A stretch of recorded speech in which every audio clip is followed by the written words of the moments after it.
Dzień dobry. W 2018 roku nie brakowało nam wielkich emocji. Tą największą, której nie mogliśmy się doczekać, było rozpoczęcie kampanii promocyjnej Cyberpunka, naszej największej produkcji osadzonej w otwartym, tętniącym życiem i technologią świecie. Jego zwiastun po raz pierwszy pokazaliśmy na konferencji Xboxa tuż przed najważniejszymi targami elektronicznej rozrywki E3 w Los Angeles. Samą grę, jej 48-minutowy fragment, prezentowaliśmy na zamkniętych pokazach podczas tych targów, a następnie w sierpniu na Gamescomie w Kolonii. Niedługo potem udostępniliśmy materiał szerokiej publiczności i nie ukrywam, że z niemałą tremą oczekiwaliśmy na reakcję graczy.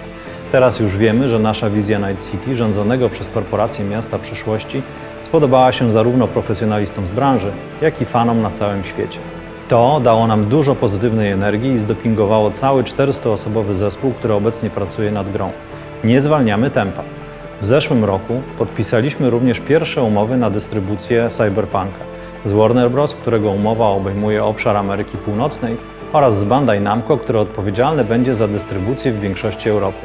Na ten moment mamy umowy z partnerami z kilkudziesięciu krajów świata i pracujemy nad kolejnymi.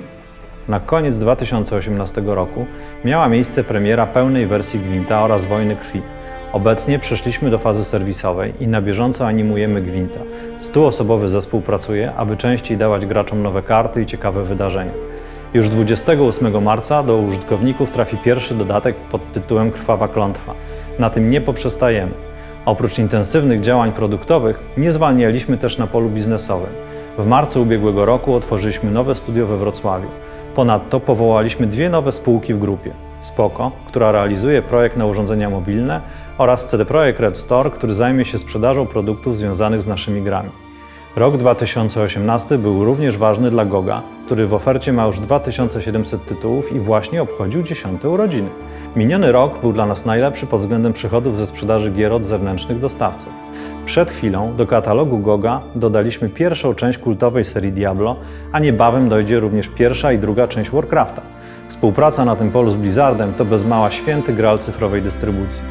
Deweloperzy GOG-a intensywnie pracują też nad nowymi rozwiązaniami technologicznymi, które będziemy sukcesywnie wprowadzać. To wszystko, chociaż nie ma bezpośredniego przełożenia na obecne wyniki finansowe, jest naszą inwestycją w przyszłość. Przechodząc do strony finansowej, w 2018 roku wypracowaliśmy 363 miliony złotych przychodów ze sprzedaży, co przełożyło się na 109 milionów złotych zysków netto grupy. Pod względem sprzedażowym niezmiennie najważniejszym produktem grupy był Wiedźmin 3 Dziki Gon, zaś z perspektywy GOG-a największym przychodowo tytułem był Gwint. Jeśli chodzi o wydatki grupy na produkcję gier i nowych technologii, w 2018 roku wyniosły one 98 milionów złotych, co przełożyło się na skumulowane saldo nakładów na prace rozwojowe na koniec roku w wysokości 243 milionów złotych.